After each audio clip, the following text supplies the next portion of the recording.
Plastic के अद्वितीय गुण सूक्ष्म और नैनो पैमाने पर प्लास्टिक के कण नए भौतिक रासायनिक गुण प्राप्त कर लेते हैं।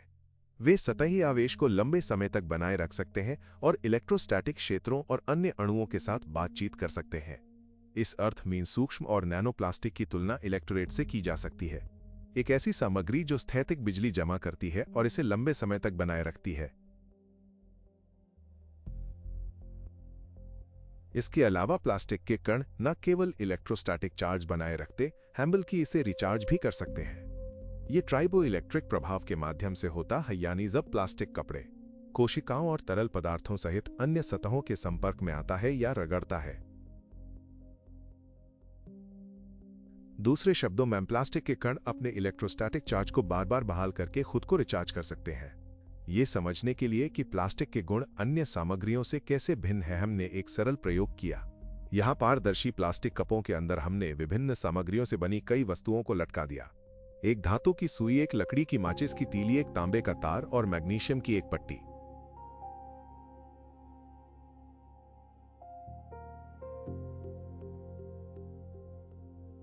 अब जबकि प्लास्टिक की छड़ को करीब लाने पर ये वस्तुएं गतिहीन रहीं, लेकिन जब हमने प्लास्टिक की छड़ को दीवार के खिलाफ रगड़ा तो सब कुछ नाटकीय रूप से बदल गया, यानी सारी लटकी हुई वस्तु झूलने लगी और छड़ की ओर बढ़ने लगी।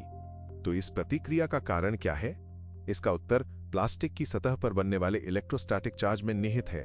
उदाहरण के लिए, एक लकड़ी की छड़ प्लास्टिक के विपरीत ऐसा चार्ज धारण नहीं कर सकती।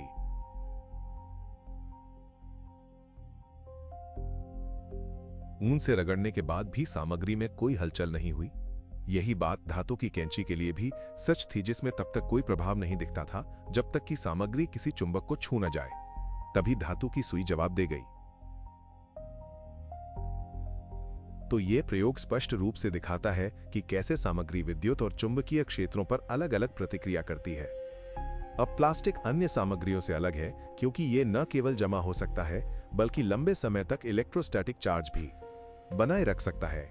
यह लकड़ी से भिन्न है, जो अपनी नमी की मात्रा के कारण चार्ज को जल्दी नष्ट कर देती है और इसलिए आसपास की अन्य वस्तुओं पर इसका बहुत कम प्रभाव पड़ता है। यह एक ढांकता हुआ पदार्थ है। दूसरी ओर धातुएं आवेश धारण नहीं करती हैं बल्कि इसे अपनी सतह पर शीघ्रता से पुनर्वितरित कर देती हैं। वे संवाहक हैं। इस बीच चुंबक विद्युत ईंधन के बजाय चुंबकीय पैदा करते हैं और इस प्रकार चार्ज किए गए प्लास्टिक के डिब्बे की तरह विद्युत रूप से तटस्थ वस्तुओं को आकर्षित नहीं कर सकते हैं। तो यही वो चीज है जो इलेक्ट्रोस्टैटिकली चार्ज प्लास्टिक को इतना खतरनाक बनाती है। ये एक अदृश्य शक्ति है जो अपने आसपास की हर चीज को बदलने में सक्षम है। एक बार चार्ज होने पर प्लास्टिक तटस्थ कणों को भी आकर्षित कर सकता है, जिससे कई प्राकृतिक भौतिक प्रक्रियाएं बाधित हो सकती हैं। और चूंकि प्लास्टिक छोटे टुकड़ों सूक्ष्म और नैनो प्लास्टिक में टूट जाता है, इसलिए यह अपने गुणों को नहीं खोता है। वास्तव में जैसे जैसे कण छोटे होते जाते हैं, पर्यावरण और जीवित जीवों पर प्लास्टिक का प्रभाव बढ़ता जाता है।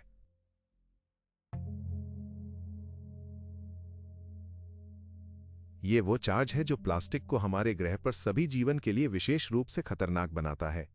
इसलिए प्लास्टिक को निष्क्रिय कचरा नहीं माना जा सकता।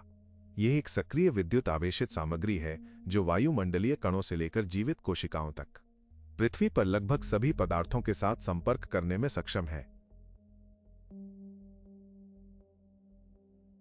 प्लास्टिक का कण जितना छोटा होगा वह उतना ही सक्रिय होगा और उसका प्रभाव उतना ही खतरनाक होगा। यदि आप एक माइक्रोप्लास्टिक कण देखते हैं और इसका व्यास 5 मिलीमीटर है और आप इसे एक नैनोप्लास्टिक कण में तोड़ते हैं जिसका आकार 1 माइक्रोमीटर है, तो आप एक कण से 125 बिलियन कण उत्पन्न करते हैं, जो कि ब्रह्मांड में हमारी आकाशगंगाओं की संख्या है। और इन कणों की सतह 5 मिलीमीटर कण से 5000 गुना बड़ी है। इसलिए यह सिर्फ उदाहरण देता है कि उन प्लास्टिक कणों का टूटना कितना बड़ा मुद्दा है। और यहां तक कि हमेशा छोटे भी कणों और इन कणों में बड़े 5 मिलीमीटर कणों की तुलना में शायद पूरी तरह से भिन्न गुण होते हैं। इसलिए आप न केवल आकार बदलते हैं बल्कि कणों की सतह और गुण भी। नैनोप्लास्टिक का सतह क्षेत्र इसके द्रव्यमान की तुलना में बहुत बड़ा होता है। ये एक फुटबॉल मैदान के सतह क्षेत्र वाले एक छोटे दाने की तरह है। इसे उच्च विशिष्ट सतह क्षेत्र कहा जाता है। सतह जितनी बड़ी होगी, कण की इलेक्ट्रोस्टैटिक चार्ज जमा करने और बनाए रखने की क्षमता उतनी ही अधिक होगी। और इसमें अधिक सक्रिय साइटें शामिल हैं जो आसपास के वातावरण से प्रोटीन, धातु, आयन, लिपिड और अन्य अणुओं को बांध सकती हैं। यह समझने के लिए कि ये छोटे आवेशित कण कितने खतरनाक हैं, आइए एक सरल मानसिक प्रयोग करें। उदाहरण के लिए हमारे पास एक साधारण 1.5 वोल्ट की बैटरी है। यदि हम इसे 125 अरब छोटी बैटरियों में विभाजित करें और मान लें कि उनमें से प्रत्येक का बिजली उत्पादन अभी भी 1.5 वोल्ट है, तो उनकी कुल शक्ति 187.5 अरब वोल्ट के बराबर होगी। कल्पना कीजिए कि वोल्टेज कितना अधिक हो जाएगा। प्लास्टिक के साथ भी ऐसी ही बातें होती हैं। जब प्लास्टिक के एक टुकड़े को 125 अरब कणों में विभाजित किया जाता है, जिनमें से प्रत्येक में एक चार्ज होता है, तो चार्ज की मात्रा बढ़ जाती है। आज हमारे जीवमंडल में लाखों टन प्लास्टिक लगातार छोटे और छोटे कणों में टूट रहा है।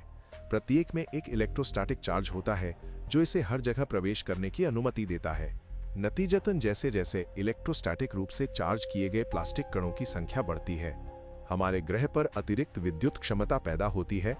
ये पृथ्वी के ऊर्जा संतुलन को बाधित करने वाला एक प्रमुख कारक है।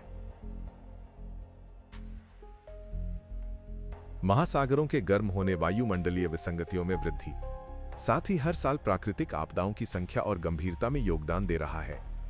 ध्यान दें कि समुद्र जितना गर्म होता है वह उतना ही अधिक अम्लीय होता जाता है और प्लास्टिक उतनी ही तेजी से चार्ज माइक्रो नानो प्लास्टिक में टूट जाता है। इसके परिणाम स्वरूप हमारे ग्रह पर ऊर्जा का अधिक संचय होता है, जिससे ये सभी प्रक्रियाएं एक सुदृढ़ श्रृंखला प्रतिक्रिया में बढ़ जाती हैं।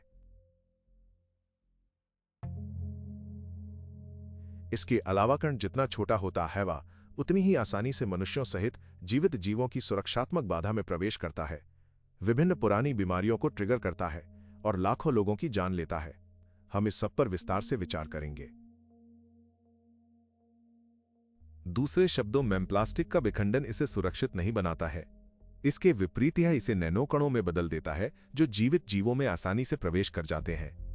हम अब तक जानते हैं कि माइक्रोप्लास्टिक्स की तुलना में नैनोप्लास्टिक्स कोशिका झिल्ली से गुजर सकते हैं।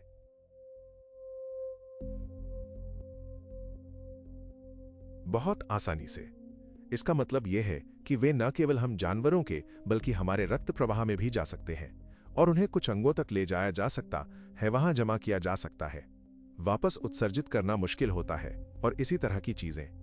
यही कारण है कि नैनोप्लास्टिक माइक्रोप्लास्टिक से कहीं अधिक खतरनाक है, क्योंकि इसकी इलेक्ट्रोस्टैटिक चार्ज जमा करने की क्षमता काफी अधिक है।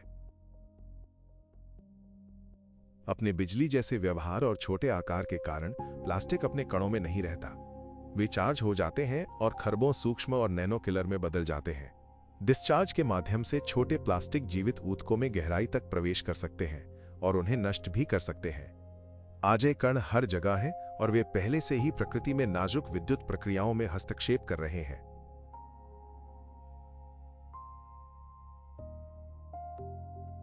अब हम अक्सर बिजली को कुछ कृत्रिम चीज मानते हैं जो प्रकाश, बल्बों, बैटरी और तारों तक ही सीमित है, लेकिन वास्तव में विद्युत आवेग ही जीवन की भाषा है।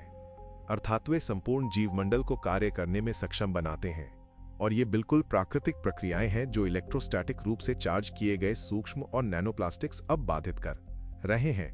प्रकृति की सार्वभौमिक भाषा।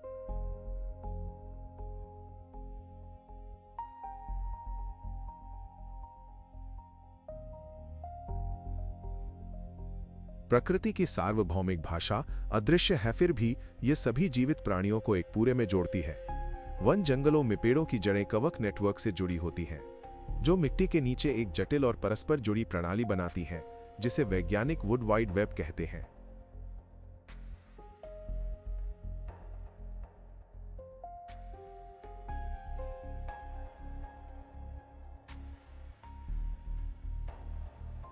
यह नेटवर्क न केवल पानी और पोषक तत्व वितरित करता है, बल्कि पौधों को सूचनाओं का आदान प्रदान करने में भी सक्षम बनाता है।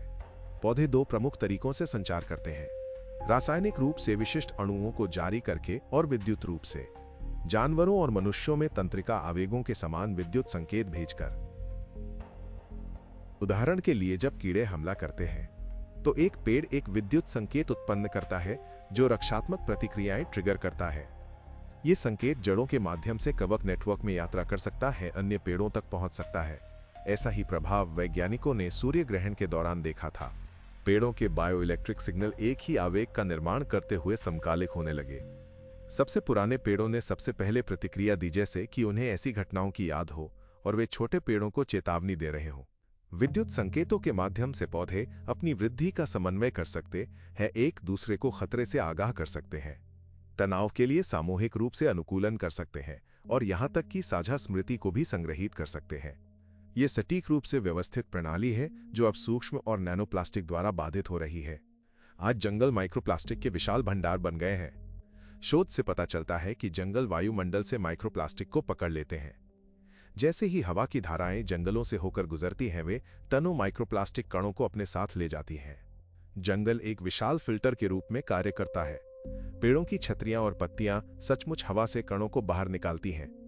अतीत में इस प्रक्रिया से वातावरण को धूल और गंदगी से शुद्ध करने में मदद मिलती थी। हालांकि आज इन प्राकृतिक कणों के साथ साथ सूक्ष्म और नैनोप्लास्टिक भी फंस रहे हैं। धूल के विपरीत जो कार्बनिक पदार्थ का हिस्सा बन सकता है, प्लास्टिक विघटित नहीं होता है।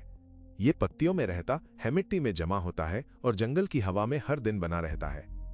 दर्जनों माइक्रोप्लास्टिक कण वन क्षेत्र के प्रत्येक वर्ग मीटर पर जमा हो जाते हैं। वैज्ञानिकों ने जंगल की मिट्टी में माइक्रोप्लास्टिक के वार्षिक जमाव का अनुमान लगाया और दिखाया कि ये यूरोप में प्लास्टिक उत्पादन के पैमाने से संबंधित है। ये मानते हुए कि वायुमंडलीय गिरावट प्राथमिक स्रोत है, उन्होंने निष्कर्ष निकाला कि 70 साल की अवधि में प्रति वर्ग मीटर लगभग 400,000 माइक्रोप्लास्टिक कण जंगल की मिट्टी में जमा हो सकते हैं। आवेशित कण जैव विद्युत संकेतों को विकृत करते हैं और जंगलों को अनुकूलन और जीवित रहने की उनकी क्षमता से वंचित कर देते हैं। नकारात्मक रूप से चार्ज किए गए नैनोकण पौधों की जड़ों में अधिक आसानी से प्रवेश करते हैं, जिससे पोषक तत्वों का अवशोषण बाधित होता है। परिणाम स्वरूप विकास धीमा हो जाता है और जड़ों का निर्माण खराब हो जाता है। इसके अलावा प्लास्टिक के इलेक्ट्रोस्टैटिक रूप से चार्ज किए गए सूक्ष्म और नैनोकण पत्तियों से चिपक जाते हैं और पौधों की कोशिकाओं में घुस जाते हैं, जिससे प्रकाश संश्लेषण बाधित होता है। वे क्लोरोप्लास्ट पौधों की कोशिकाओं के ऊर्जा केंद्र, जानवरों और मानव कोशिकाओं में माइटोकॉन्ड्रिया के एनालॉग को नुकसान पहुंचाते हैं। सूक्ष्म और नैनोप्लास्टिक के लंबे समय तक संपर्क में रहने से पौधों की ऑक्सीजन पैदा करने की क्षमता कम हो जाती है। दुनिया के कुछ जंगल जैसे अमेज़न के पूर्वी जंगल पहले से ही ऑक्सीजन पैदा करने की तुलना में अधिक कार्बन डाइऑक्साइड उत्सर्जित कर रहे हैं। पशु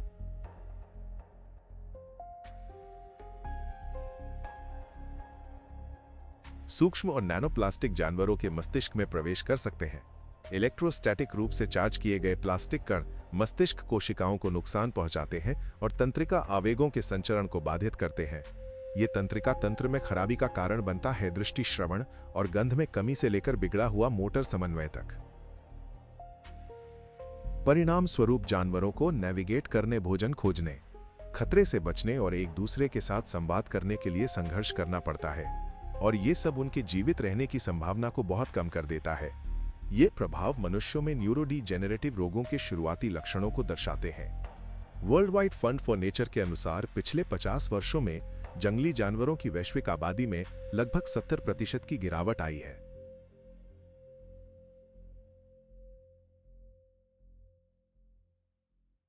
लोग जिनकी जिम्मेदारी लेते हैं उनकी रक्षा भी नहीं कर सकते। घरेलू पालतू जानवर भी सूक्ष्म और नैनोप्लास्टिक से जहर खा जाते हैं। पालतू भोजन में पीईटी होता है, हैवी प्लास्टिक, जिसका उपयोग बोतलें बनाने में किया जाता है। इसके अलावा बिल्लियों और कुत्तों के ऊतकों में माइक्रोप्लास्टिक कण पाए गए हैं।